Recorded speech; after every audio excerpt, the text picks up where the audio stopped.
Country, friends, is this? This is Illyria, lady. And what should I do in Illyria? My brother, he is in Elysium. Perchance he is not drowned. What think you, sailors? It was perchance that you yourself were saved. Oh, my poor brother. And so perchance may he be. True, madam. And to comfort you with chance, assure yourself, after our ship did split, when you and those poor numbers saved with you hung on our driving boat, I saw your brother, most provident in peril, bind himself, courage and hope, both teaching him the practice to a strong mast that lived upon the sea, where, like Orion on the dolphin's back, I saw him hold acquaintance with the waves so long as I could see. For saying so, there's gold. Mine own escape unfoldeth to my hope, whereto thy speech serves for authority, the like of him. Know'st thou this country? Aye, madam. For I was bred and born not 3 hours' travel from this very place. Who governs here? A noble duke, in nature as in name. What is his name? Orsino. Orsino.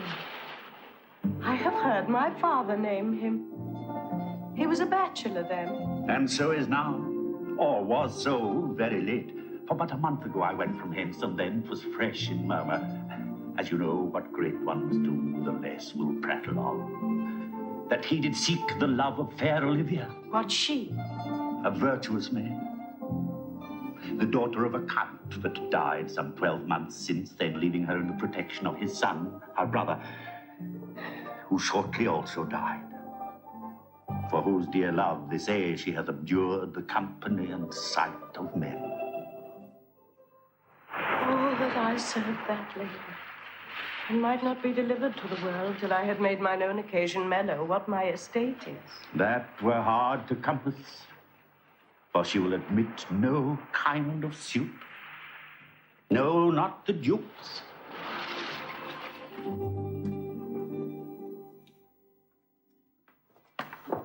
If music be the food of love, play on. Give me excess of it, that surfeiting the appetite may sicken and so die. That strain again, it had a dying fall. Oh, it came all my ears like the sweet sound that breathes upon a bank of violets, stealing and giving odor. Enough, no more. 'Tis not so sweet now as it was before.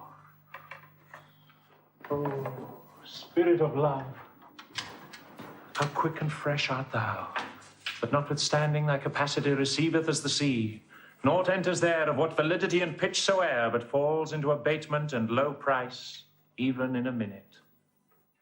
So full of shapes is fancy, that it alone is high fantastical. Will you go hunt, my lord? What curio? The hunt? Why, so I do, the noblest that I have.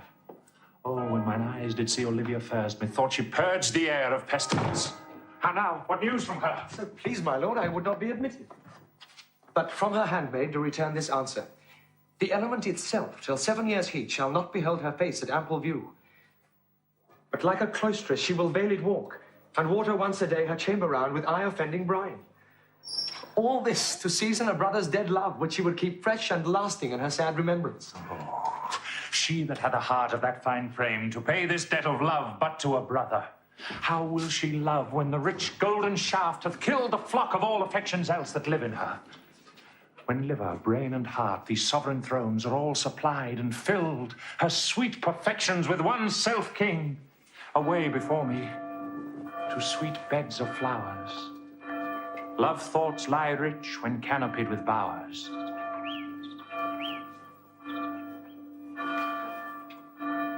I prithee, and I'll pay thee bounteously. Conceal me what I am, and be my aid for such disguise as haply shall become the form of my intent. I'll serve this duke. Thou shalt present me as an eunuch to him. It may be worth thy pains, for I can sing and speak to him in many sorts of music that will allow me very worth his service. What else may hap, to time I will commit.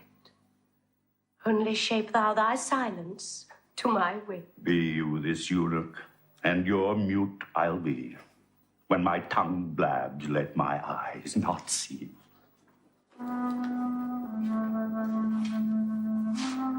I thank thee. Lead me on. If the Duke do continue these favors towards you, Cesario, you are like to be much advanced. He hath known you but 3 days, and already you are no stranger. Cesario.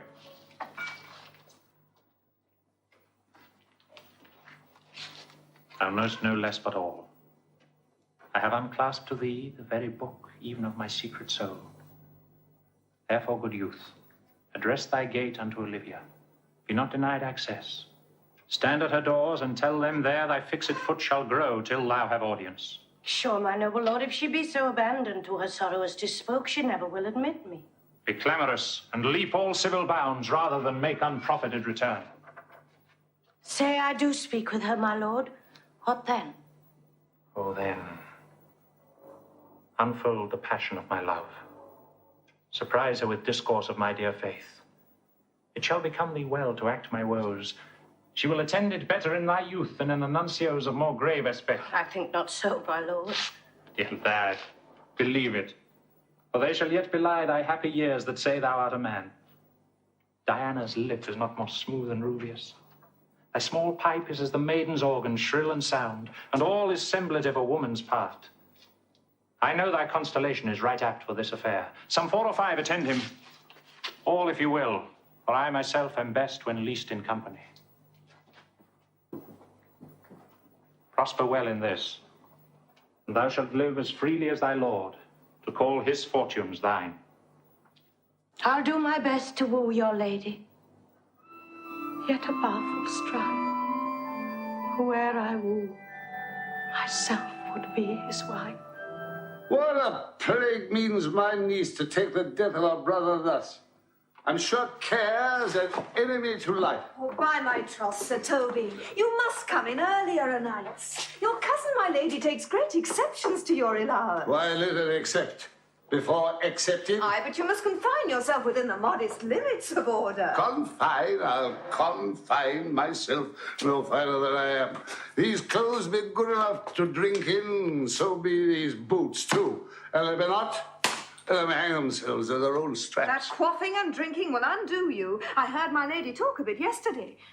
And of a foolish knight that you brought here one night to be her wooer. Oh, Sir Andrew Aguecheek. Aye, He's as tall a man as any is in the Lydia. What's that to the purpose? I got 3,000 ducats a year. Aye, but he'll have but a year and all those ducats. He's a very fool and a prodigal. Either you say so. He plays on the viol de gambois, speaks 3 or 4 languages, word for word, without book, and with all the good gifts of nature. Oh, yes, indeed, almost natural. For besides that he's a fool, he's a great quarreller. And but that he hath the gift of a coward to allay the gust he hath in quarrelling, 'tis thought amongst the prudent he would quickly have the gift of a grave. By his hand, they're scoundrels and subtractors that say so of him. Who are they? They that add, moreover, he's drunk nightly in your company. With drinking health to my niece, I'll drink to her as long as there's a passage in my throat and drink in Olivia. He's a coward and a coystal, and I'll not drink to my niece till his brains turn of the two like a parish top. What? Castigliano vulgo. Here comes Sir Andrew Ague-Face. Sir Toby Belch. How now, Sir Toby Belch? Sweet Sir Andrew. Bless you, fair shrew. And you too, sir. Accost, Sir Andrew, accost.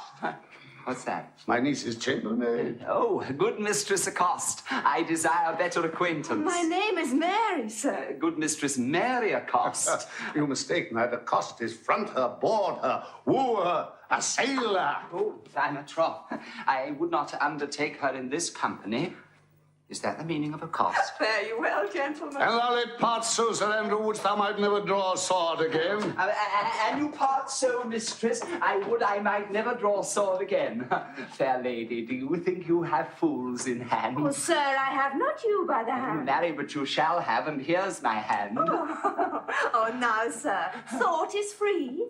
I pray you, sir, bring your hand to the buttery bar and let it drink.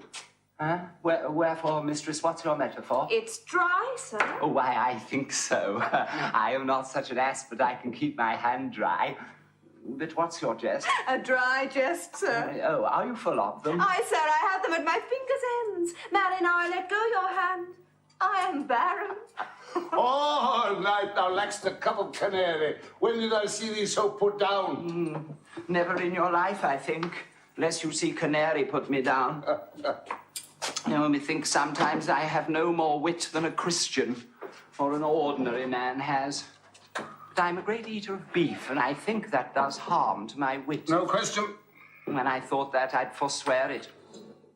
But I'll ride home tomorrow, Sir Toby. Pourquoi, my dear knight? What is pourquoi? Do or not do? Oh, would I had bestowed that time in the tongues that I have in fencing and dancing and bear-baiting. Oh, had I but followed the arts. Has thou had a most excellent head of hair? Why, would that have mended my hair? Last question, thou seest it will not curl by nature. But it becomes me well enough, does Oh, it not? excellent. Well, hangs like flax on a distaff. And I hope to see a husband take thee between her legs and spit it off. Nay, I ride home tomorrow, Sir Toby. Your niece will not be seen. And if she be, it's 4-1, she'll none of me. And the Count himself hard by here woos her. None of the Count should not match above her degrees, either in years, estate, or wit. I've heard her swear. Tut the life into man. I'll stay a month longer. Oh, I am a fellow of the strangest mind in the world. I delight in masks and revels, sometimes altogether. Are the good of these kickshaws, knight? Oh, as good as any man in Illyria, whatsoe'er he be, under the degree of my betters, but I will not compare with an old man. What is thy excellence in a galliard, knight? Faith, I can cut a caper. And I can cut the mutton toots. And I think I have the back trick simply as strong as any man in Illyria. Wherefore are these things hid? Wherefore are these gifts a curtain before them?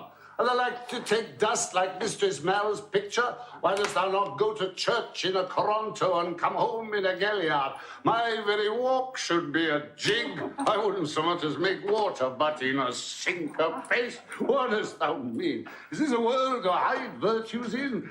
I did think by the excellent constitution of thy leg, it was formed under the star of a galliard. Aye, 'tis strong. And it does indifferent well in a flame-coloured stock. Shall we set about some revels? What shall we do else? Were we not born under Taurus? Taurus. Oh, that's sides and hearts. No, sir, it's legs and thighs. Oh. Come on. Let me see thee, Kate. Kate. Come on. Hey, higher. Hey, higher. Hey.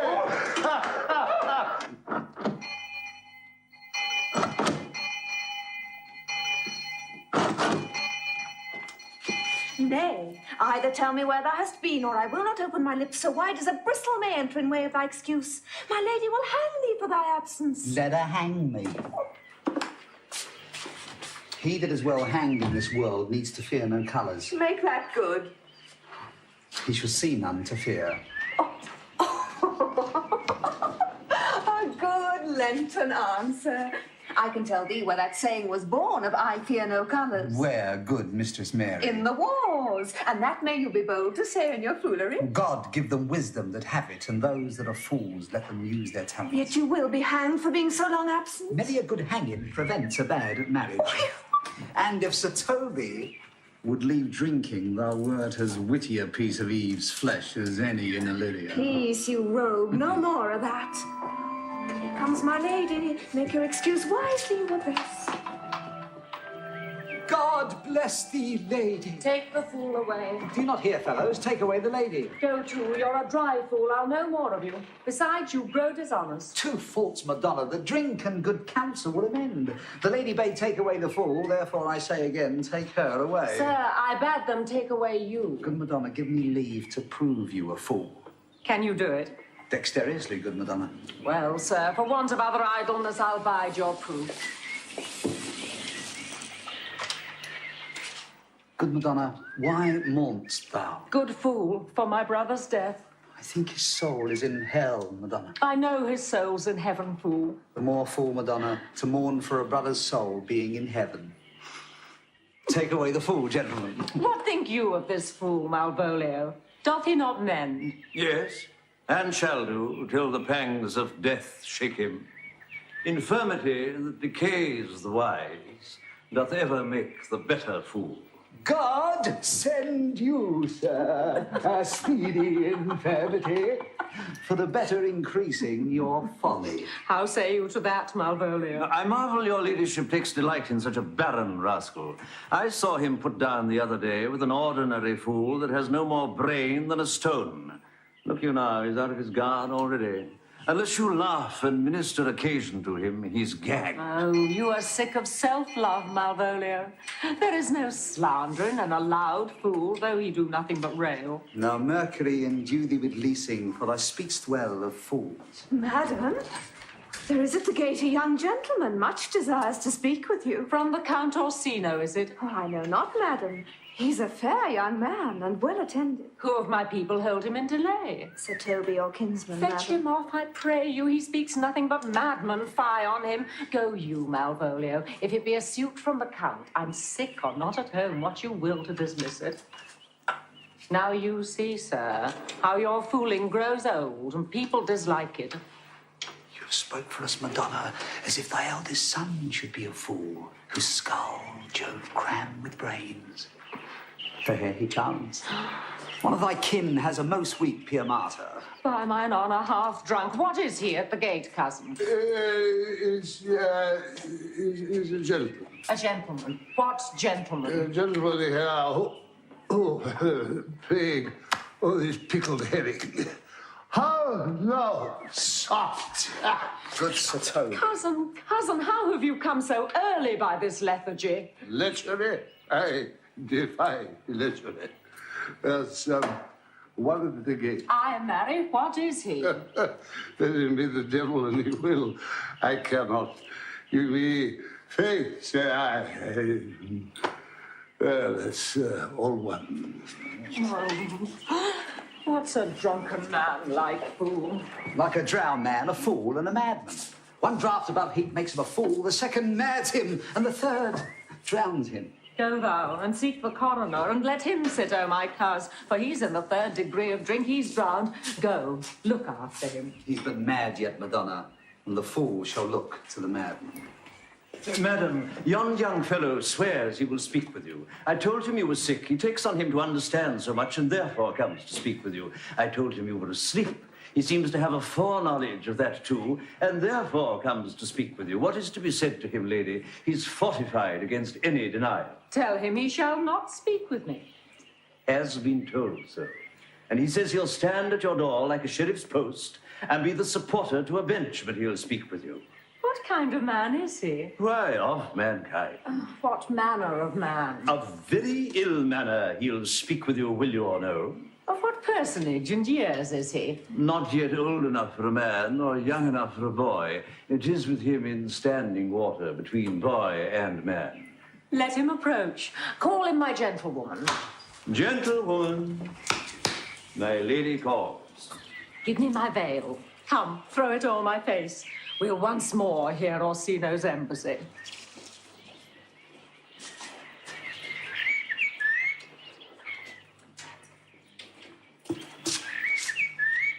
The honourable lady of the house, which is she? Speak to me. I shall answer for her. Your will? Most radiant, exquisite, and unmatchable beauty. I pray you tell me if this be the lady of the house, for I never saw her. I would be loath to cast away my speech, for besides that it is excellently well penned, I have taken great pains to comment. Good beauties, let me sustain no scorn. I'm very comfortable even to the least sinister usage. Whence came you, sir? I can say little more than I have studied, and that question's out of my part. Good gentle one, give me modest assurance, if you be the lady of the house, that I may proceed in my speech. Are you a comedian? No, my profound heart. And yet, by the very fangs of malice, I swear, I am not that I play. Are you the lady of the house? If I do not usurp myself, I am. I will on with my speech in your praise, and then show you the heart of my message. Come to what's important in it. I forgive you the praise. Alas, I took great pains to study it. And 'tis poetic. It is more like to be feigned. I pray you, keep it in. Will you hoist sail, sir? Here lies your way. No, good swabber, I am to hull here a little longer. Some mollification for your giant, sweet lady. Tell me your mind. I am a messenger. Speak your office. It alone concerns your ear. What are you? What would you? What I am and what I would are as secret as maidenhead. To your ears, divinity. To any others, profanation. Give us the place alone. We will hear this divinity. Now, sir, what is your text? Most sweet lady. A comfortable doctrine, and much may be said of it. Where lies your text? In Orsino's bosom. In his bosom. In what chapter of his bosom? To answer by the method, in the first of his heart. Oh, I have read it. It is heresy. Have you no more to say? Good madam, let me see your face. Have you any commission from your lord to negotiate with my face? You are now out of your text, but we will draw the curtain and show you the picture. Look you, sir, such a one I was this present. It's not well done. Excellently done. If God did all. 'Tis in grain, sir, 'twill endure wind and weather. 'Tis beauty truly blent, whose red and white nature's own sweet and cunning hand laid on. Lady, you are the cruelest she alive if you will lead these graces to the grave and leave the world no copy. Oh, sir, I will not be so hard-hearted. I will give out divers schedules of my beauty. It shall be inventoried, and every particle and utensil labelled to my will as item 2 lips in different red, item 2 grey eyes with lids to them, item 1 neck, 1 chin, and so forth. Were you sent hither to praise me? I see you what you are. You are too proud. But if you were the devil, you are fair. My lord and master loves you. Oh, such love could be but recompense though you were crowned the nonpareil of beauty. How does he love me? With adorations, fertile tears, with groans that thunder love, with sighs of fire. Your lord does know my mind. I cannot love him. He might have took his answer long ago. If I did love you in my master's flame, with such a suffering, such a deadly life, in your denial I would find no sense. I would not understand. Why? What would you? Make me a willow cabin at your gate and call upon my soul within the house. Write loyal cantons of contemned love and sing them loud, even in the dead of night. Halloo your name to the reverberate hills and make the babbling gossip of the air cry out, Olivia. Oh, you should not rest between the elements of air and earth, but you should pity me. You might do much. What is your parentage? Above my fortunes, yet my state is well. I am a gentleman. Get you to your lord. I cannot love him. Let him send no more, unless perchance you come to me again to tell me how he takes it. Fare you well. I thank you for your pains. Spend this for me. I am no feed post, lady. Keep your purse. My master, not myself, lacks recompense. Love make his heart of flint that you shall love. And let your fervour, like my master's, be placed in contempt. Farewell, fair cruelty. Oh, no. Even so quickly may one catch the plague. You think I feel this youth's perfections with an invisible and subtle stealth to creep in at mine eyes? Well, let it be. What ho, Malvolio? Here, madam, at your service. Run after that same peevish messenger, the county's man. He left this ring behind him, would I or not? Tell him I'll none of it. Desire him not to flatter with his lord, nor hold him up with hopes. I am not for him. If that the youth will come this way tomorrow, I'll give him reasons for it. Hie thee, Malvolio. Madam, I will. Fate, show thy force. Ourselves we do not owe. What is decreed must be, and be this so.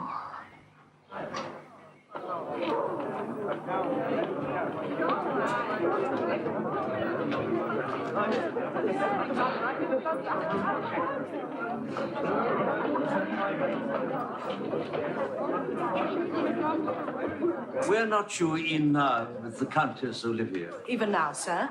On a moderate pace, I've since arrived but hither. She returns this ring for you, sir. You might have saved me my pains to have taken it away yourself. She adds, moreover, you should put your lord into a desperate assurance she will none of him, and one thing more, that you be never so hardy to come again in his affairs, unless it be to report your lord's taking of this, receive it so.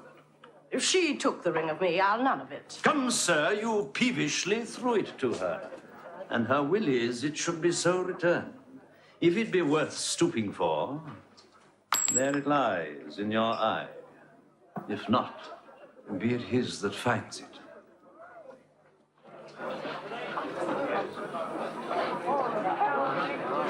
I left no ring with her. What means this lady? Fortune forbid my outside hath not charmed her. She made good view of me. Indeed, so much that methought her eyes had lost her tongue, for she did speak in starts, distractedly. She loves me, sure. The cunning of her passion invites me in this churlish messenger. None of my lord's ring. Why, he sent her none. I am the man. If it be so as 'tis, poor lady, she were better love a dream.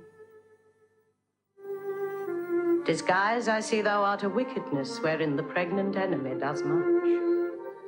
How easy is it for the proper false in women's waxen hearts to set their forms. Alas, our frailty is the cause, not we. For such as we are made of, such we be. How will this match? My master loves her dearly, and I, poor monster, fond as much on him. And she, mistaken, seems to dote on me. What will become of this? As I am man, my state is desperate for my master's love. As I am woman, now alas the day. What thriftless sighs shall poor Olivia breathe? Oh, time, thou must untangle this, not I. It is too hard a knot for me to untie.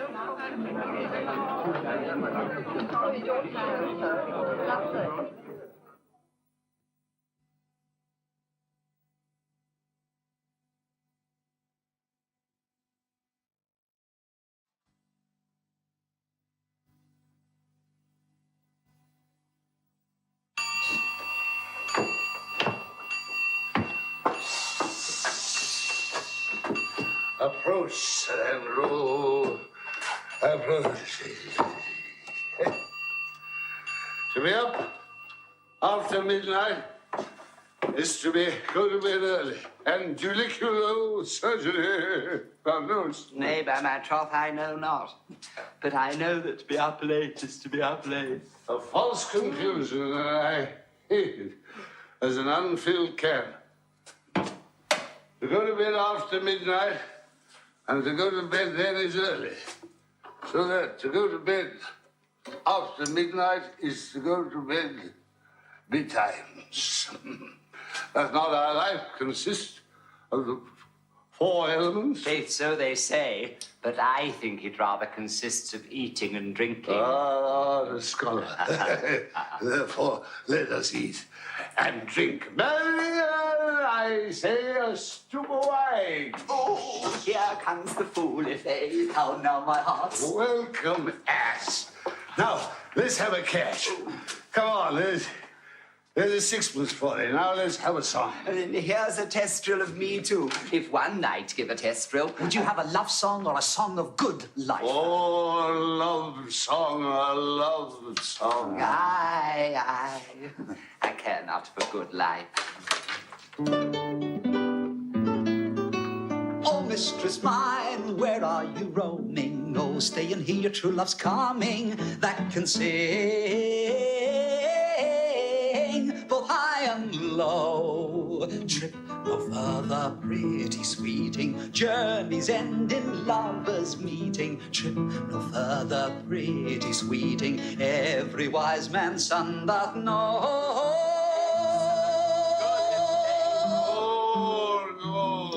Doth know what is love, 'tis not hereafter. Present mirth, present laughter, what's to come is still unsure. In delay there lies no plenty, then come kiss me sweet and 20. In delay there lies no plenty, youth's a stuff will not endure.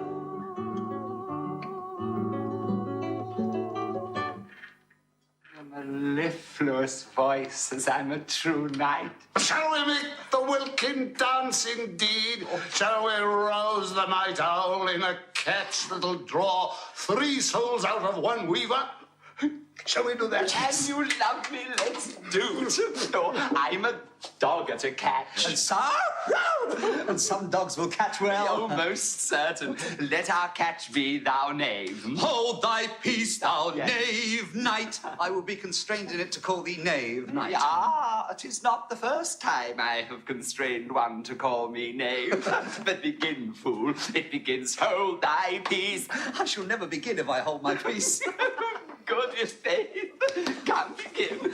Hold thy peace, thou knave knight. Hold thy peace, thou knave knight. Hold thy peace, thou knave knight. Hold thy peace, thou knave knight. What a caterwauling do you keep here? If my lady have not called up a steward, Malvolio, and bid him turn you out of doors, never trust me. My lady's a Catan. We are politicians, Malvolio's a peg of rams. And 3 million, and 3 million, and 3 million on me. Am I not consanguineous? Am not I of her blood, Tilly-belly? Lady, that went to many Babylon. Lady.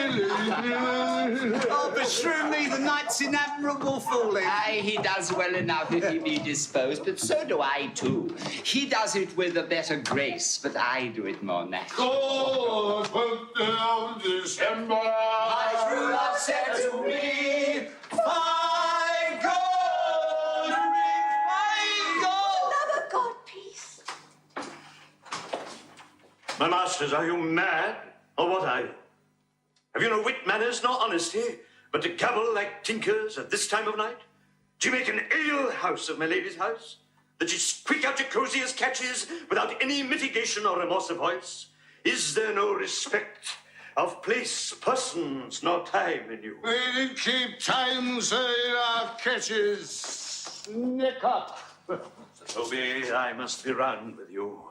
My lady bade me tell you that though she harbours you as her kinsman, she's nothing allied to your disorders.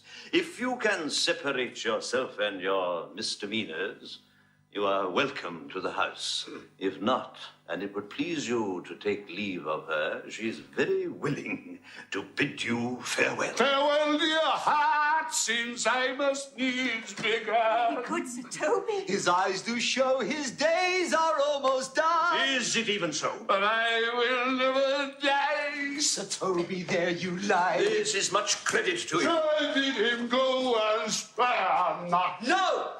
No, you dare not. Out of tune, sir, you lie. Are any more than a steward? Dost thou think because thou art virtuous there shall be no more cakes and ale? Yes, by St. Anne. And ginger shall be hot in the mouth, too. Right. Go, sir, rub your chain with crumbs. Therein a stoup of wine. Mistress Mary, if you prize my lady's favour at anything more than contempt, you would not give rise for this uncivil rule. She shall know of it by this hand. Go, shake your ears. Oh, sweet Sir Toby, be patient for tonight. Since the youth of the count's was today with my lady, she is much out of quiet. For Monsieur Malvolio, let me alone with him. If I do not gull him into a nay word and make him a common recreation, do not think I have wit enough to lie straight in my bed. I know I can do it. Possess us. Tell us something of him. Oh, marry, sir. Sometimes he is a kind of a Puritan. Oh, and I thought that, and I beat him like a dog. What, for being a Puritan, thy exquisite reason, dear knight? I have no exquisite reason for it, but I have reason good enough. What wilt thou do? I will drop in his way some obscure epistles of love, wherein, by the colour of his beard, the shape of his legs, the manner of his gait, the expression of his eye, forehead, and complexion, he shall find himself most feelingly personated. I can write very like my lady, your niece. On a forgotten matter, we can hardly make distinction of our hands. Excellent, I smell a device. I have it in my nose, too. He shall think, by the letters that thou wilt drop, that they come from my niece and that she's in love with him. My purpose is indeed a horse of that colour. And your horse will now make him an ass. Ass, I doubt not. Oh, it will be admirable. Oh, sport royal, I warrant you. I know my physic will work with him. I will plant you two and let the fool make a third, where he shall find the letter. Observe his construction of it. For this night to bed, and dream on the event. Good night, Penthesilea. Farewell. Oh, before me she's a good wench. She's a beagle, true bred, and one that adores me. What of that? I was adored once, too. Come night, let's to bed.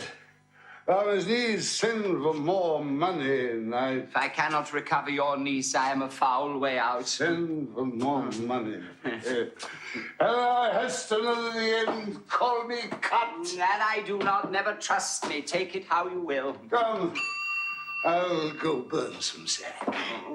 It's too late to go to bed now. Come night. Come night.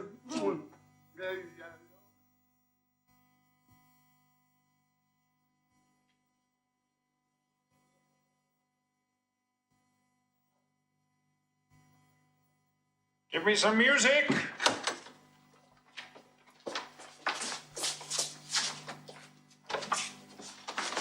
Oh.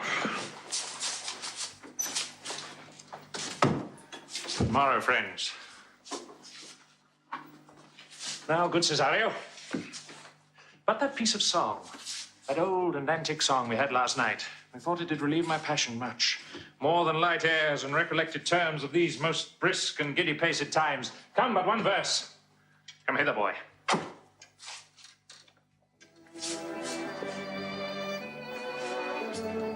ever thou shalt love, in the sweet pangs of it remember me. For such as I am, all true lovers are, unstayed and skittish in all motions else, save in the constant image of the creature that is beloved. How dost thou like this tune? It gives a very echo to the seat where love is throned. Thou dost speak masterly. My life upon young though thou art, thine eye hath stayed upon some favour that it loves. Hath it not, boy? A little by your favour. What kind of woman is't? Of your complexion. She is not worth thee, then. What years, i' faith? About your years, my lord. Too old, by heaven. Let still the woman take an elder than herself. so wears she to him, so sways she level in her husband's heart. For boy, however we do praise ourselves, our fancies are more giddy and unfirm, more longing, wavering, sooner lost and worn than women's are. I think it well, my lord. And let thy love be younger than thyself, or thy affection cannot hold the bent. For women are as roses, whose fair flower being once displayed doth fall that very hour. And so they are. Alas, that they are so. To die, even when they to perfection grow. Oh, fellow, come. That song we had last night. Mark it, Cesario. It is old and plain. The spinsters and the knitters in the sun, and the free maids that weave their thread with bones do use to chant it. 'Tis silly sooth, and dallies with the innocence of love, like the old age. Are you ready, sir? Aye. Prithee, sing.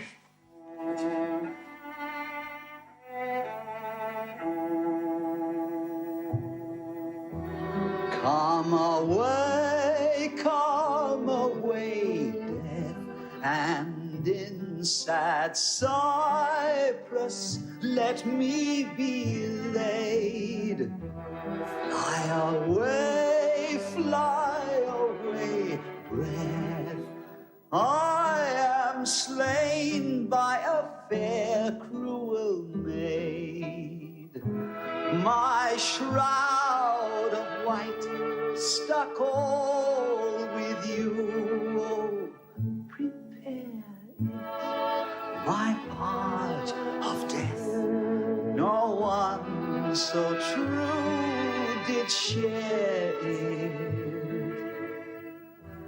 Not a flower sweet on my black coffin let there be strown. Not a friend, greet my poor corpse where my bones shall be thrown. 1,000 sighs to save, lay me where sad true love never find my grave to weep there.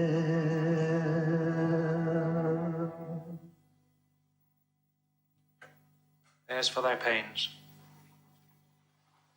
No pain, sir. I take pleasure in singing, sir. I'll pay thy pleasure, then. Truly, sir. And pleasure will be paid one time or another. Give me now leave to leave thee. Now the melancholy god protect thee, and the tailor make thy doublet of changeable taffeta, for thy mind is a very opal.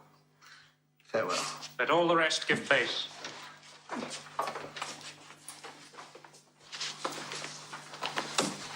Once more, Cesario, get thee to yon same sovereign cruelty.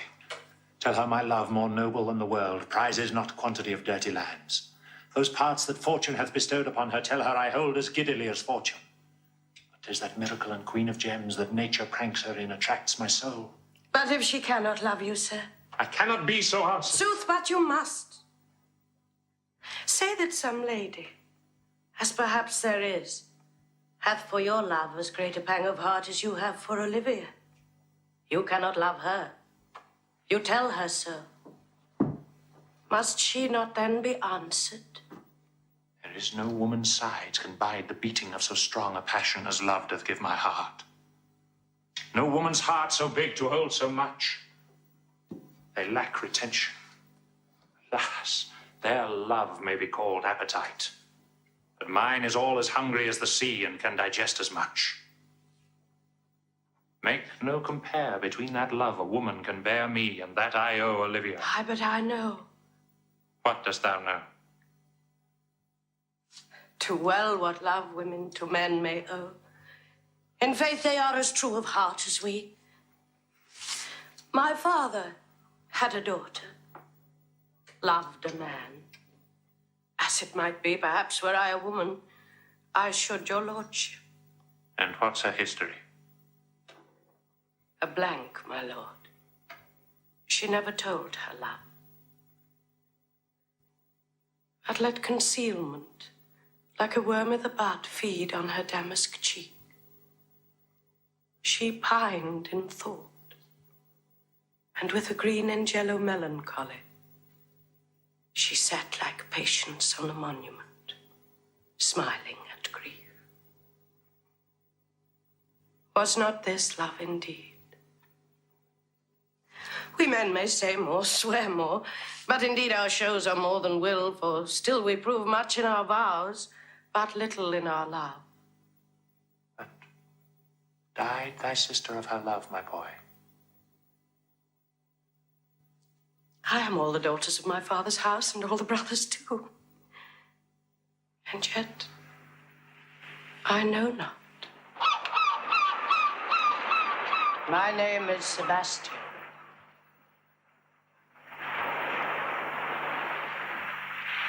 My father was that Sebastian of Messalene, whom I know you have heard of. He left behind him myself and a sister, both born in an hour. If the heavens had been pleased, would we had so ended. But you, sir, altered that. Oh, some hour before you took me from the breach of the sea, was my sister drowned. Alas, Sir Dave. A lady, sir, though it was such much resembled me, was yet of many accounted beautiful. She bore a mind that envy could not but call fair. She's drowned already, sir, with salt water. Oh, I seem to drown her remembrance again with more. Pardon me, sir. Your bad entertainment. My good Antonio, forgive me your trouble. Fare you well. Will you stay no longer? I'm bound for the Count Orsino's court. I have many enemies in Orsino's court. That's what you've shortly seen me there.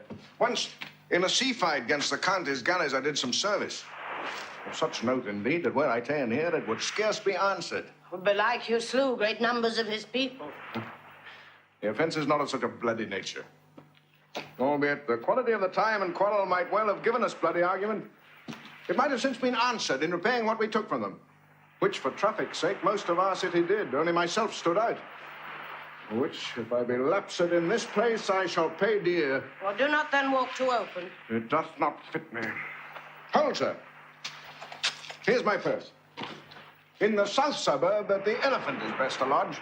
I will bespeak our diet, whilst you beguile the time and feed your knowledge with viewing of the town. There you shall have me. Why I your purse? Haply your eye may light upon some toy or some desire to purchase. And your store, I think, is not for idle market, sir. I'll be your purse bearer and leave you for an hour. To the Elephant. I do remember. Come thy way, Signor Fabian. Nay, I'll come. You know he put me out of favor with my lady about a bear baiting here. There comes the little villain round now, my metal of India. Get ye all three into the box tree. Oh, Malvolio's coming. Down this way. Close. In the name of jesting. Lie thou. There. Oh, here comes a trout that must be caught with tickling.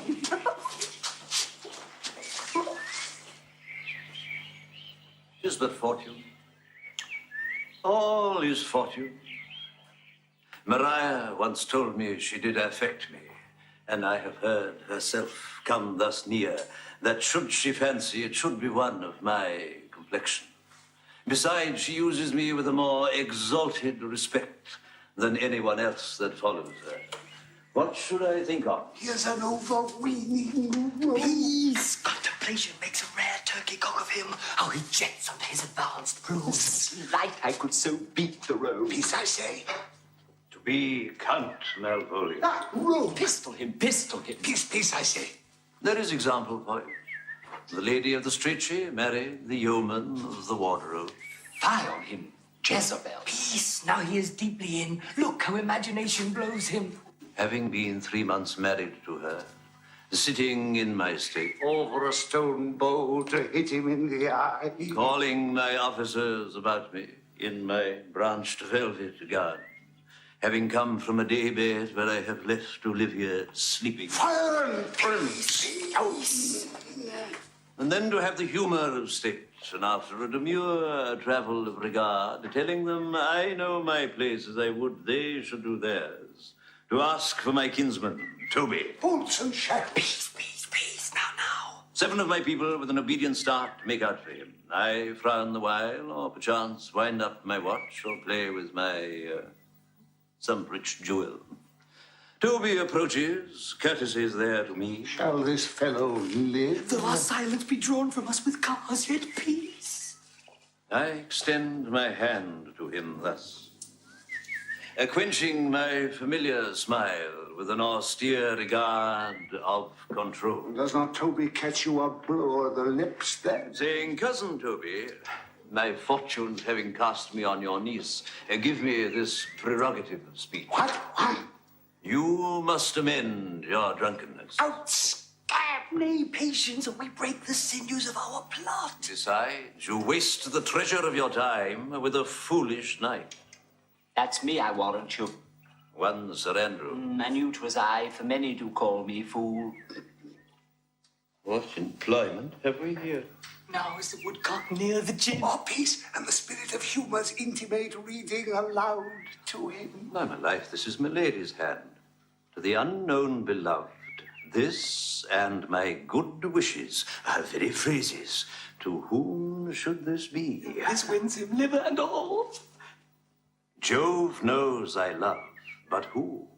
Lips do not move. No man must know. No man must know. No man must know. Oh, if this should be thee, Malvolio. Marry, hang thee, brock. I may command where I adore, but silence like a Lucrece knife, with bloodless stroke my heart doth gore. M-O-A-I doth sway my life. A fustian riddle. Excellent wench, say I. M-O-A-I doth sway my life. Hey, but first let me see. What dish of poison has she dressed him? I may command where I adore. Why, she may command me, I serve her, she is my lady. And the end, what should that alphabetical position portend? If I could make that resemble something in me. M-O-A-I. O-I. Make up that. Malvolio. Why, that begins my name. Did not I say he would work it out? A should follow, but O does. And O shall end, I hope. I'll cudgel him and make him cry. Oh. Then I comes behind. Aye, and you had any eye behind you, you'd see more detraction at your heels than fortunes before you. M-O-A-I, soft. Here follows prose. If this fall into thy hand, revolve. In my stars I am above thee, but be not afraid of greatness. Some are born great, some achieve greatness, and some have greatness thrust upon them. Be opposite with a kinsman, surly with servants. Let thy tongue tang arguments of state. Put thyself into the trick of singularity. She thus advises thee that sighs for thee.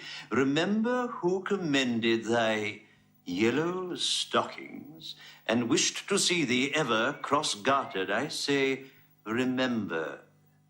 Go to, thou art made, if thou desirest to be so. If not, let me see thee a steward still, the fellow of servants, and not worthy to touch fortune's fingers. Farewell, she that would alter services with thee, the fortunate unhappy. Oh, daylight and champagne discovers not more. This is open. I will be proud. I will read politic authors. I will baffle Sir Toby. I will wash off gross acquaintance. I will be point devise, the very man. She did commend my yellow stockings of late. She did praise my leg being cross-gartered. Oh, I thank my stars, I am happy. I will be strange, stout, in yellow stockings and cross-gartered, even with the swiftness of putting on. Here is yet a postscript. Thou canst not choose but know who I am. If thou entertainest my love, let it appear in thy smiling. Thy smiles become thee well. Oh, Jove, I thank thee. I will smile.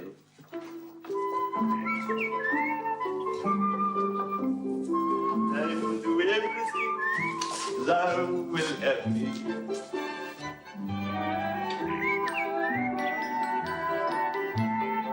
I would not give my part in this sport for a pension of thousands. I would marry the wench for this device. So could I too. And ask no other dowry of her but such another jest. Nor I neither.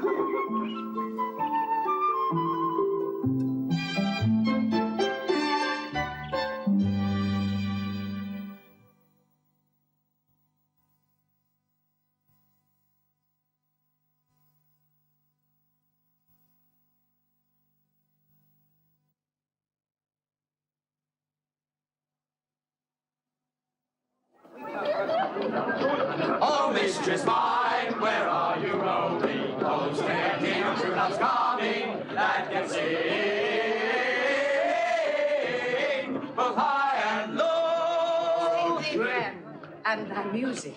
Dost thou live by thy table? No, sir, I live by the church. Art thou a churchman? No such matter, sir. I do live by the church, for I do live at my house, and my house does stand by the church. Art not thou the Lady Olivia's fool? The Lady Olivia has no folly. She'll keep no fool till she be married. Fools are as like husbands as pilchards are to herrings. The husband's the bigger. I'm indeed not her fool, but her corrupter of words. I saw thee late at the Count Orsino's. Foolery, sir, doth walk about the orb like the sun. It shines everywhere.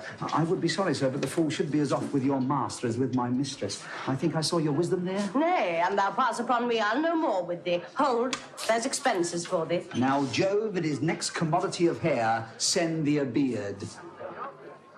By my troth, I tell thee, I'm almost sick for one. Though I would not have it grow upon my chin. Is our lady within? My lady is within, sir. I will constitute her whence you come. Who you are or what you would are out of my welkin. I might say element, but the word is overworn. This fellow is wise enough to play the fool, and to do that well craves a kind of wit. Most excellent, accomplished lady, the heavens rain odors on you. Give me your hand, sir. My duty, madam, and most humble service. What is your name? Cesario is your servant's name, fair princess. My servant, sir. 'Twas never merry world since lowly failing was called compliment. Your servant to the Count Orsino, you. And he is yours, and his must needs be yours. Your servant's servant is your servant, madam. For him, I think not on him. For his thoughts, would they were blanks rather than filled with me? Madam, I come to whet your gentle thoughts on his behalf. By your leave, I pray you. I bade you never speak again of him. But would you undertake another suit? I'd rather hear you to solicit that, the music from the spheres. Dear lady. Give me leave, beseech you.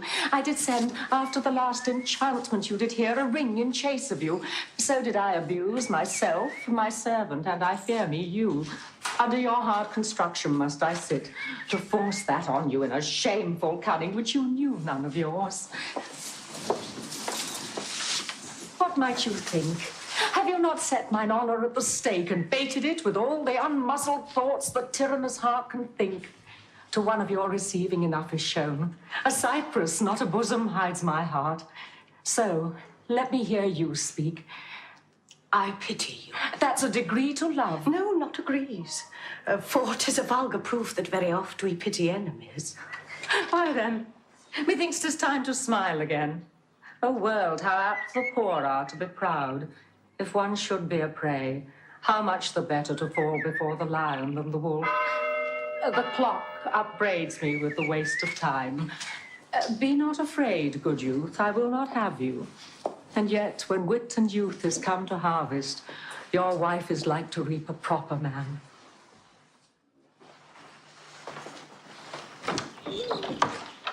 There lies your way, due west. Then westward ho.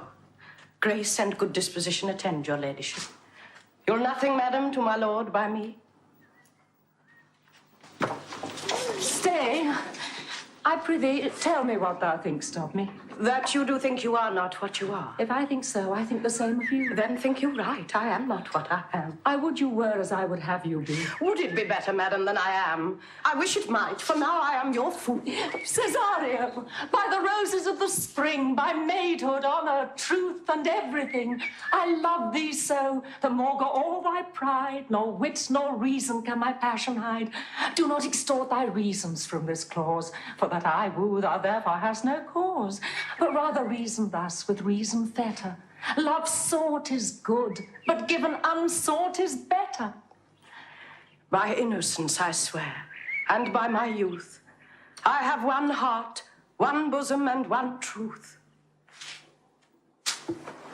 And that no woman has, nor never none shall mistress be of it, save I alone. And so adieu, good madam.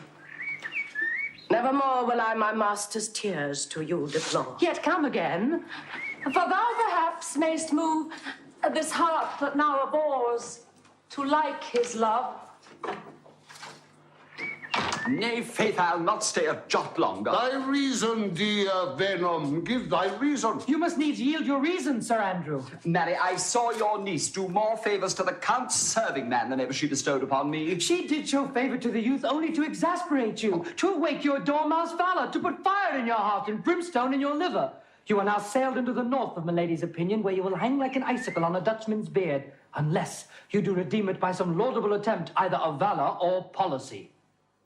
And be any way at all, it must be with valour. For policy I hate. Well, then build me thy fortunes on the basis of valour. Challenge me the Count's youth to fight with him. There is no way but this, Sir Andrew.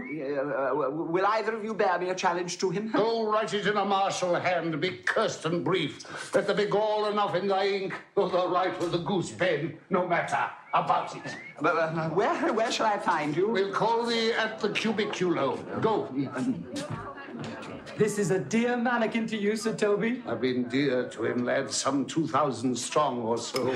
We shall have a rare letter from him, but you'll not deliver. Never trust me then. By all means, draw on the youth to an answer. I think oxen and wain ropes cannot hail them together for Andrew. If he were opened and you find so much blood in his liver as will clog the foot of a flea, I'll eat the rest of the anatomy. Look where the youngest wren of 9 comes. Oh, if you desire the spleen and would laugh yourselves into stitches, follow me. Yon gull Malvolio is turned heathen, a very renegado. He's in yellow stockings. and cross-garter. Oh, most villainously. He does smile his face into more lines than is in the new map with the augmentation of the Indies. I know my lady will strike him, and if she do, he'll smile and take it as a great favour. How now, Malvolio? Sweet lady, ho ho. Smiles thou? I sent for thee upon a sad occasion. Sad. It could be sad, lady. It does make some obstruction in the blood, this cross-gartering, but what of that? Why, how dost thou, man? What is the matter with thee? Not black in my mind, though yellow in my legs. It did come to his hand, and command shall be executed. I think we do know the sweet Roman hand. Wilt thou go to bed, Malvolio? To bed? Aye, sweetheart, and I'll come to thee. God comfort thee! Why dost thou smile so and kiss thy hand so? How do you, Malvolio? At your request? Yes, nightingales answer dawn. Why appear you with this ridiculous boldness before my lady? Be not afraid of greatness, 'twas well writ. What meanest thou by that, Malvolio? Some are born great, some achieve greatness. What sayest thou? And some have greatness thrust upon them. Heaven restore thee! Remember who commended thy yellow stockings. Thy yellow stockings? And wished to see thee ever cross-gartered. Cross-gartered? Too thou'rt made, if thou desirest to be so. Am I maid? If not, let me see thee a servant still. Oh, why, this is very midsummer madness.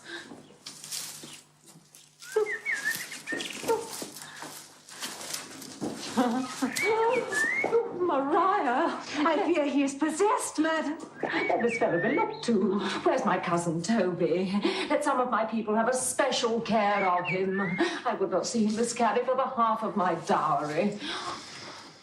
Oh, do you come near me now? No worse man than Sir Toby to look to me. This concurs directly with the letter. She sends him on purpose that I may appear stubborn to him. And when she went away now, let this fellow be looked to. Fellow. Not Malvolio. Not after my degree, but fellow. What can be said? Nothing that can come between me and the full prospect of my hopes. Well, Jove, not I, is the doer of this, and he is to be thanked. Where is he in the name of sanctity? Here he is, here he is. How is with you, sir? How is with you, man? Go on. I discard you. Let me enjoy my private. Go off! Lo, how horror the fiend speaks within him. Pray God he be not bewitched. My lady would not lose him for more than I'll say. How now, my boy, come, what, chit, chit, chit, chit, chit. I bid thee come with me, what, man? It's not for gravity to play a cherry pit with Satan. Hang him, foul collier. Get him to say his prayers, good Sir Toby, get him to pray. My prayers, minx. No, I warrant you, he will not hear of godliness. Go, hang yourselves all. Your idle, shallow things. I am not of your element. You shall know more hereafter. Why, we shall make him mad indeed. The house will be the quiet. Come. We'll have him in a dark room and bound. My niece is already in the belief he's mad. We may carry it thus far for our pleasure and his penance till our very pastime, tired out with breath, prompt us to have mercy on him. But see. More matter for a May morning. Here's the challenge. Do but read it. I warrant us vinegar and pepper in't. Is it so saucy? And I ist, I warrant him do but read. Give me youth. Whatsoever thou art but a scurvy fellow. Good and valiant. I will waylay thee going home, where, if it be thy chance to kill me, good, thou kill'st me like a rogue and a villain. Fare thee well, and God have mercy upon one of our souls.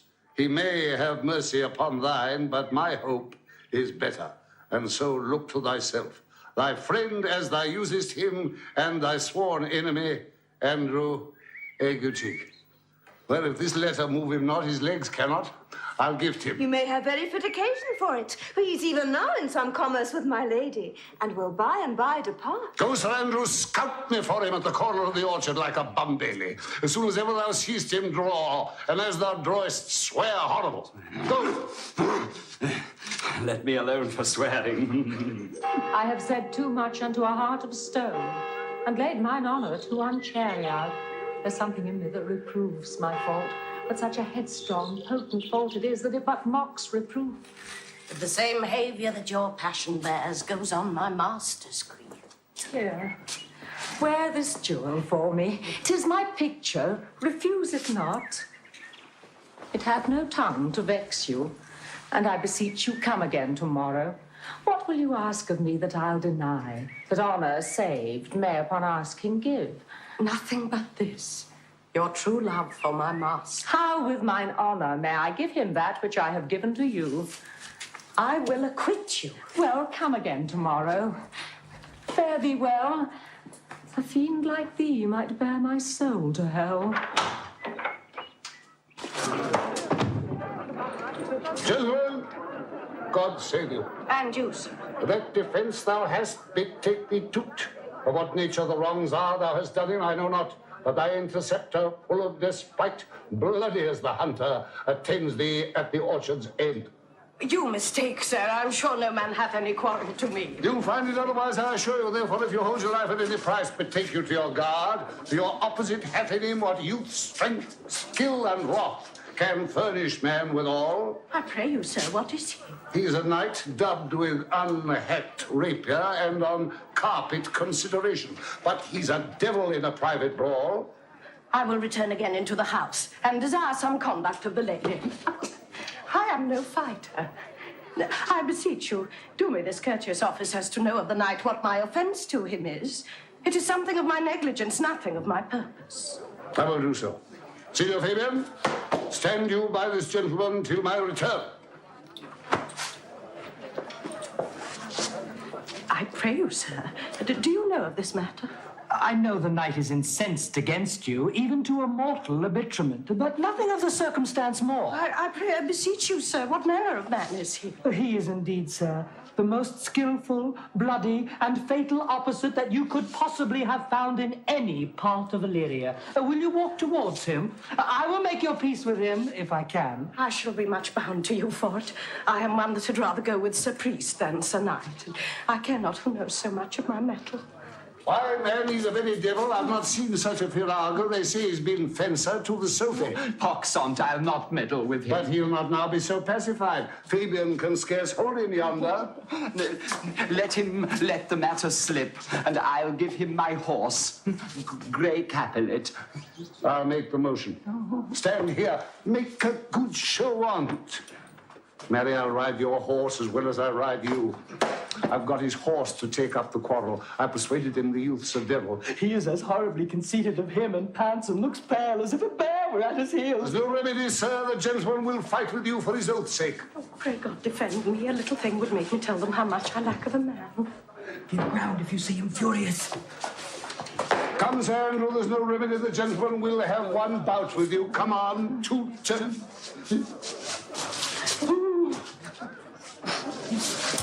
I do assure you, sir, it is against my will. Oh, sir, it is...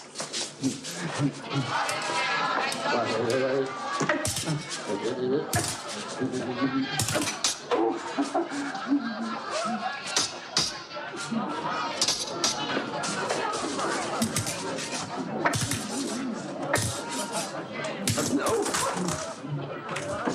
Put up your sword! If this young gentleman hath done offence, I take the fault on me. If you offend him, I for him defy you. Why, sir, what are you, sir?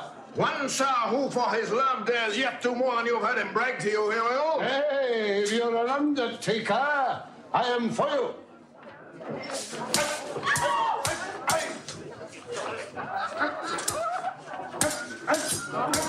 Oh, good Sir Toby, hold! Here come the officers. I'll be with you. Anon. Pray, sir, put your sword up if you will. Oh, marry will I, sir. And for that horse that I promised you, I'll be as good as my word.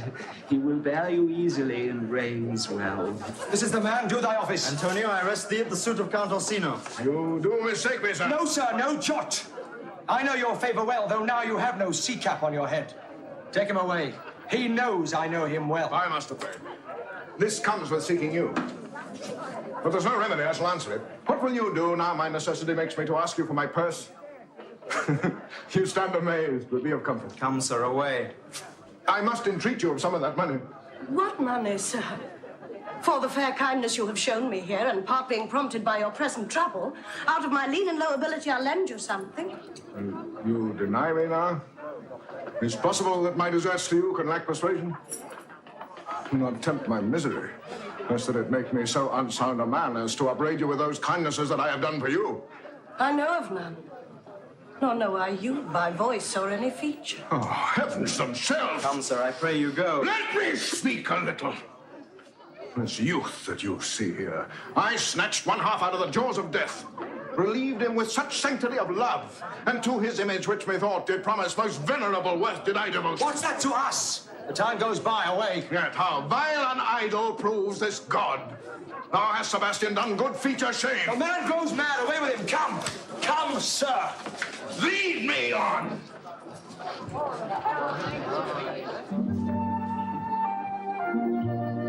He named Sebastian. I my brother know, yet living in my glass. Even such and so in favour was my brother, and he went still in this fashion, colour, ornament, for him I imitate. Prove true, imagination, oh, prove true, that I, dear brother, be now ta'en for you. A very dishonest paltry boy and more coward than a hare. His dishonesty appears in leaving his friend here in necessity and denying him, and as for his cowardship, ask Fabian. A coward, a most devout coward, religious in... Slid. I'll after him again and beat him. Do so, cuff him soundly, but never draw thy sword. And I do not. Come, let's see the event. Have you lay any money? It'll be nothing yet. Will you make me believe that I'm not sent for you? Go to, thou art a foolish fellow. Let me be clear of thee. No, I do not know you, nor am I not sent you by my lady to bid you come speak with her, nor your name is not Master Cesario, nor this is not my nose neither. Nothing that is so is so. I prithee, vent thy folly somewhere else. Thou know'st not me. Vent thy folly. He's heard the word of some great man, and now applies it to a fool. Vent thy folly. I prithee now, ungird thy strangeness, and tell me what I shall vent to my lady. Shall I vent to her that thou art coming? I prithee, foolish Greek, depart from me. Hold. There's money for thee. And if you tarry longer, I shall give worse payment. By my troth, thou hast an open hand. These wise men that give fools money get themselves a good report after 14 years' purchase. So, sir, have I met you again? There's for you. Why, there's for thee, and there and there. Are all the people mad? Come, sir, we'll throw your dagger all the house. This I will tell my lady straight. I wouldn't be in some of your coats for 2 pence. Come, sir. Nay, let him alone. I'll go another way to work with him. I'll have an action of battery against him if there be any law in Illyria. Though I struck him first, yet it's no matter for that. Let go thy hand. Come, sir, I'll let you go. Come on, soldier, put up your iron. Your whale flesh. Come on, hold. I will be free from thee. What wouldst thou now? If thou darest tempt me further, draw thy sword. What? Nay, I must have an ounce or two of this malapert blood from you. Must I?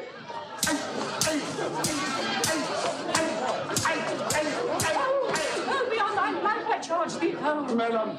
Will it be ever thus, ungracious wretch, fit for the mountains and the barbarous caves where manners never taught? Out of my sight. Be not offended, dear Cesario. Rudes be begone. I prithee, gentle friend, let thy fair wisdom, not thy passion, sway in this uncivil and unjust extent against thy peace. Go with me to my house. Do not deny. Beshrew his soul for me. He started one poor heart of mine in thee. What relish is in this? How runs the stream? Or I am mad, or else this is a dream. Let fancy still my sense in Lethe steep. If it be thus to dream, still let me sleep. Nay, come, my prithee. Would thou'st be ruled by me?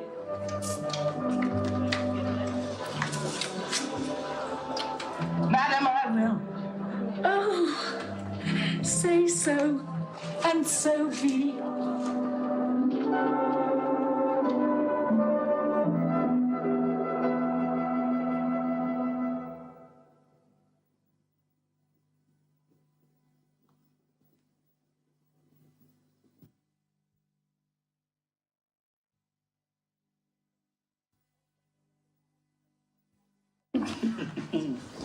Nay, I prithee, put on this cloak and this beard. Oh. Make him believe thou art Sir Topaz, the curate. Do it quickly. Jove bless thee, Master Parson, to him, Sir Topaz. What ho, I say! Peace in this prison. Their counterfeits well a good knave. Who calls there? Sir Topaz the curate, who comes to visit Malvolio the lunatic. Sir Topaz, good Sir Topaz, go to my lady. Out, hyperbolical fiend! How vexest thou this man? Talkst thou nothing but of ladies? Well said, Master Parson. Good Sir Topaz, do not think I am mad. They have laid me here in hideous darkness. Fie, thou dishonest Satan! I call thee by the most modest terms, for I am one of those gentle ones that would use the devil himself with courtesy. Yet seest thou that house is dark? As hell, Sir Topaz. Why, it hath bay windows, transparent as barricadoes, and the clear stories towards the south-north are as lustrous as ebony. Yet complainest thou of obstruction? I am not mad, Sir Topaz. I say to you, this house is dark. Madman, thou errest. I say there is no darkness, but ignorance. I am no more mad than you are.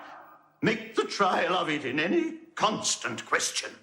What is the opinion of Pythagoras concerning wild fowl? That the soul of our grandam might haply inhabit a bird. What thinkest thou of his opinion? I think nobly of the soul, and no way approve his opinion. Fare thee well. Remain thou still in darkness, Thou shalt hold the opinion of Pythagoras, ere I will allow of thy wits. Fare thee well. Sir Topaz, Sir Topaz. My most exquisite Sir Topaz, to him, in thy own voice, bring me news how thou find'st him. I would we were well rid of this knavery. Come, by and by, to my chamber. Hey, Robin, jolly Robin, tell how my lady does. Fool. My lady is unkind, Purdy. Fool. Alas, why is she so? Fool, I say. She loves another. Who calls, huh? Oh, good fool. Help me to a candle and pen, ink and paper. As I am a gentleman, I will live to be thankful to thee for it. Master Malvolio. Aye, good fool. Oh, alas, sir, how fell you beside your 5 wits? I'm as well in my wits, fool, as thou art. But as well? Well, you're mad indeed if you know better in your wits than a fool. You've here profited me, keep me in darkness, send ministers to me, asses, and do all they can to face me out of my wits. Advise you what you say, the minister's here. Malvolio! Malvolio! Thy wits the heaven restore. Endeavour thyself to sleep, and leave thy vain Sir Topaz. Maintain no words with him, good fellow. Who, I, sir? Oh, not I, sir. God be with you, good Sir Topaz. Oh, I will, sir. I will. Fool, I say. Alas, sir, be patient. And what say you, sir? I'm shent for speaking to you. Good fool, help me to some light and some paper. I tell thee I'm as well in my wits as any man in Illyria. Oh, well a day that you were, sir. By this hand I am. Good fool, some ink, paper and light, and convey what I will set down to my lady. It shall advantage thee more than ever the bearing of letter did. Well, I'll help you to it, but tell me true, are you not mad indeed, or do you but counterfeit? Believe me, I am not. I tell thee true. I ne'er believe a madman till I see his brains. Well, I'll help you to some light ink and paper. Prithee be gone. I am gone, sir, and anon, sir. Adieu, good man, devil.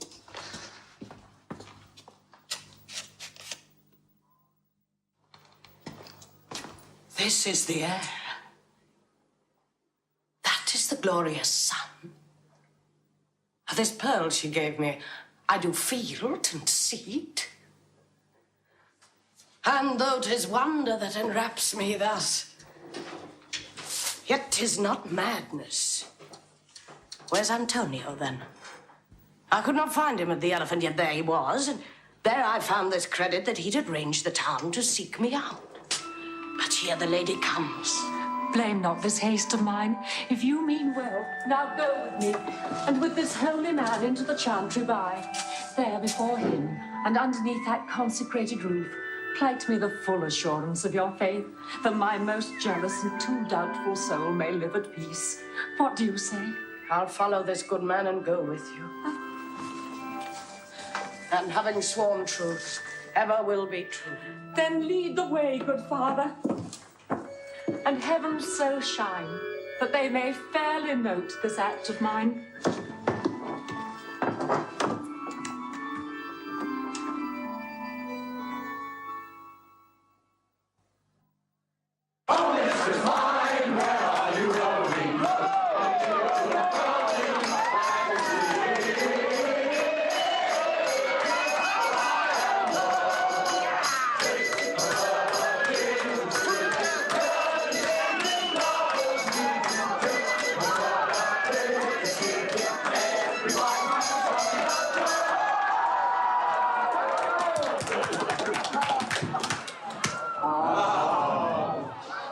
Belong you to the Lady Olivia, friend? Aye, sir, we are some of her trappings. I know thee well. How dost thou, my good fellow? Truly, sir, the worse for my friends, and the better for my foes. Just the contrary, the better for thy friend. No, sir, the worse. How can that be? Marry, sir, my friends praise me and make an ass of me. And now my foes tell me plainly I am an ass. So to by my foes, sir, I profit in the knowledge of myself, and by my friends I'm abused. Why then the better for my foes and the worse for my friends? Thou shalt not be the worse for me. There's gold. You will let your lady know I'm here to speak with her and bring her along with you. It may await my bounty further. Marry, sir, lullaby to your bounty till I come again. I go, sir, but I would not have you to think that my desire of having was the sin of covetousness. But as you say, sir, let your bounty take a nap. I will wake it anon.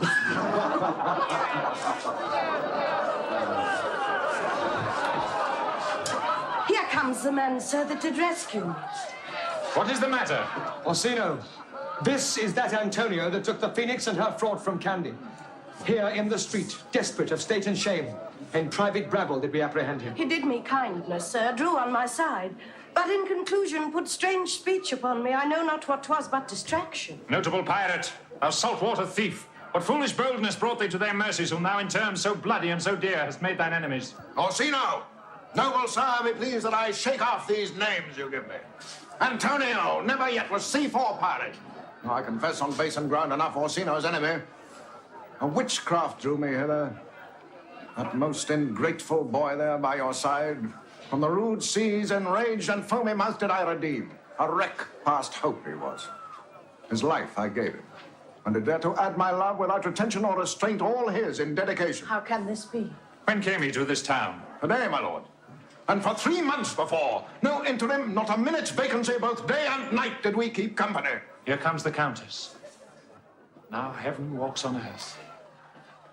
But for thee, fellow, thy words are madness. 3 months this youth hath tended upon me, but more of that anon. Take him aside. What would my lord but that he may not have, wherein Olivia may seem serviceable? Cesario, you do not keep promise with me. Madam. Gracious Olivia. What do you say, Cesario? Good my lord. My lord would speak. My duty hushes me. If it be aught the old tune, my lord, it is as fat and fulsome to mine ear as howling after music. Still so cruel? Still so constant, lord. What, to perverseness? You uncivil lady, to whose ingrate and unauspicious altars my soul the faithfulest offerings hath breathed out that ere devotion tendered. What shall I do? Even what it please my lord that shall become him. Since you to non-regardance cast my faith, and that I partly know the instrument that screws me from my true place in your favour, live you the marble-breasted tyrant still. But this your minion, whom I know you love, and whom by heaven I swear I tender dearly, him will I pluck out of that cruel eye where he sits crowned in his master's spite. Come, boy, with me. My thoughts are ripe in mischief. I'll sacrifice the lamb that I do love to spite a raven's heart within a dove. And I most jocund apt and willingly to do you rest 1,000 deaths would die. Where goes Cesario? After him I love. More than I love these eyes, more than my life. More by all mores than e'er I shall love wife. If I do fain, you witnesses above, punish my life for tainting of my love. Come away. Whither, my lord? Cesario, husband. Stay. Husband? Aye, husband. Can he that deny? Her husband, sirrah. No, my lord, not I. Father, I charge thee by thy reverence here to unfold what thou dost know hath newly passed between this youth and me. A contract of eternal bond of love, confirmed by interchangement of your rings. Since when, my watch hath told me, toward my grave I have travelled but 2 hours. Oh, thou dissembling cub. What wilt thou be when time hath sowed a grizzle on thy case? Farewell. And take her, but direct thy feet where thou and I henceforth may never meet. My lord, I do protest. Oh, do not swear. Hold little faith, though thou hast too much fear. For the love of God, a surgeon. Send one presently to Sir Toby. What's the matter? Just broke my head across and given Sir Toby a bloody coxcomb too. Who has done this, Sir Andrew? The Count's gentleman, one Cesario. We took him for a coward, but he's the very devil incarnate. My gentleman Cesario? Yeah, oh, odd stiflings, there he is. You broke my head for nothing, and that I did, I was set on to do it by Sir Toby. Why do you speak to me? I never hurt you. If a bloody coxcomb be a hurt, you've hurt me. I think you said nothing by a bloody coxcomb. Here comes Sir Toby, halting. You shall hear more. But if he had not been in drink, he would have tickled you other gates than he did. How now, gentlemen, how is't with you? It's all right. It's hurt me as an elon. Did see Dick Surgeon sort. Oh, he's drunk, Sir Toby, an hour agone. His eyes were set at 8 in the morning. There's a rogue and a pennilicious penny. hate a drunken rogue. Away with him. Who hath made this havoc with them? Now, I'll help you, Sir Toby, because we'll be dressed together. We were help an ass head and a coxcomb, a knave, a thin-faced knave, a gull, a gull. Get him to bed and let his hurts be looked to. I'm sorry, madam, I have hurt your kinsman. But had it been the brother of my blood, I could have done no less with wit and safety. Most wonderful. Do I stand there? I never had a brother. Nor can there be that deity in my nature of here and everywhere. I had a sister, whom the blind waves and surges have devoured. Of charity, what kin are you to me? What countryman, what name, what parentage? Of Messalene. Sebastian was my father. Such a Sebastian was my brother too. So went he suited to his watery tomb. If spirits can assume both form and suit, you come to fright us. Were you a woman, as the rest goes even, I should my tears let fall upon your cheek, and say thrice welcome, drowned Viola. If nothing lets to make us happy both, but this my masculine usurped attire, do not embrace me, till each circumstance of place, time, fortune, do cohere and jump, that I am Viola.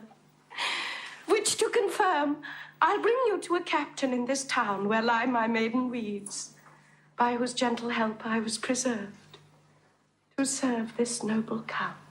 So comes it, lady, you have been mistook.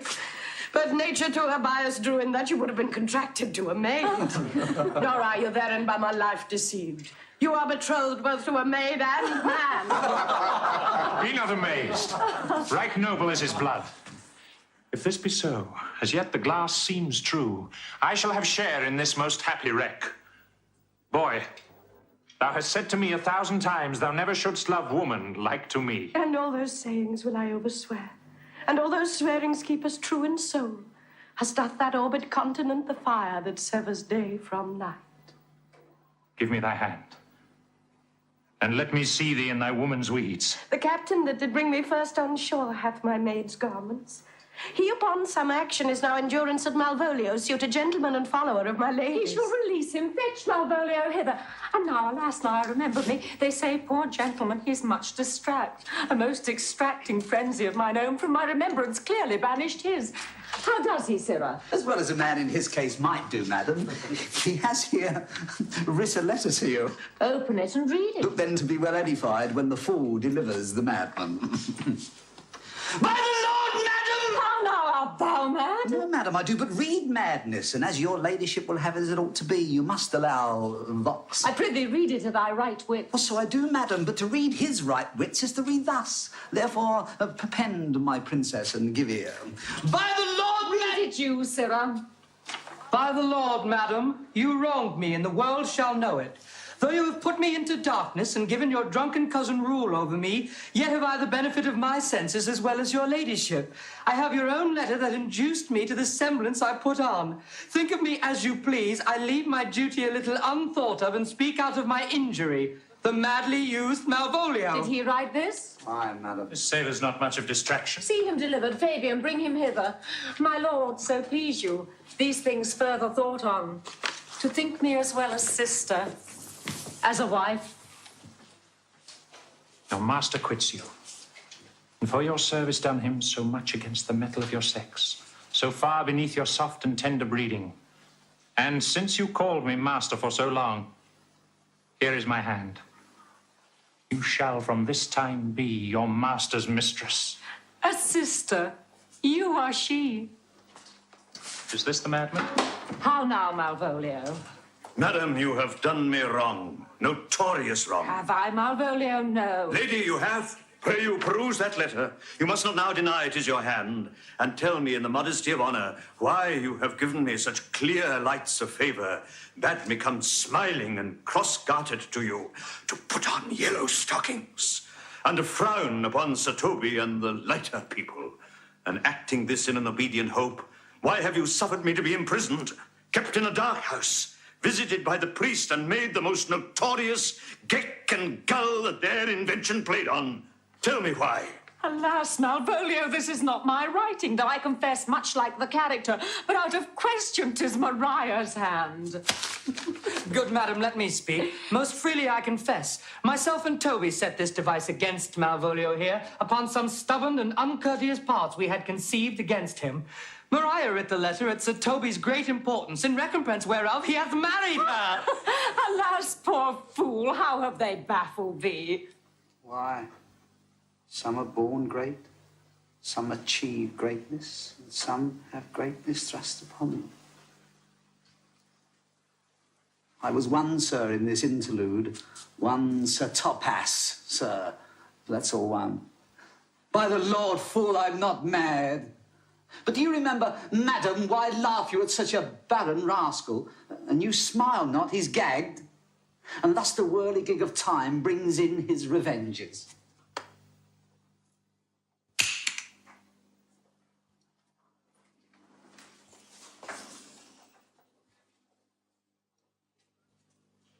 I'll be revenged on the whole pack of you.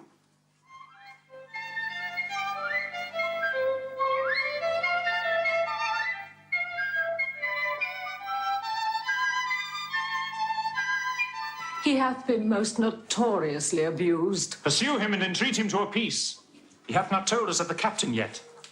When that is known, and golden time convents, a solemn combination shall be made of our dear souls. Meantime, sweet sister, we will not part from hence.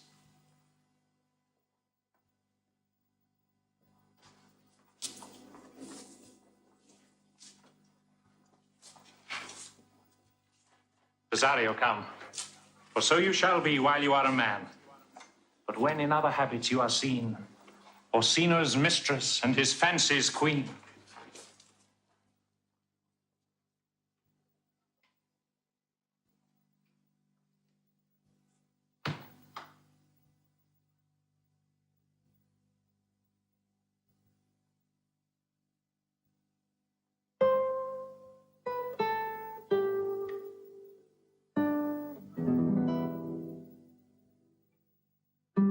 When that I was a little tiny boy, with the hay-ho, the wind and the rain, the wind and the rain.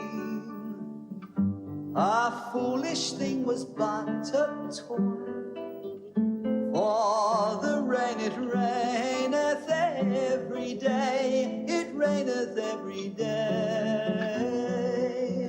But when I came to man's estate, with the hay-ho, the wind and the rain, the wind and the rain, 'gainst knaves and thieves men shut their gates, for the rain it raineth every day, it raineth every day. But when I came, alas, to wive, with the hay-ho, the wind and the rain, the wind and the rain, by swaggering could I never thrive, for the rain it raineth every day, it raineth every day. A great while ago the world began, with the hay-ho, the wind and the rain, the wind and the rain.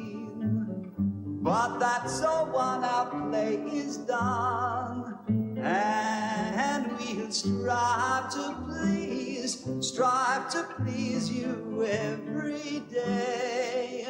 La la la la la la la la la la la la, to please you every day.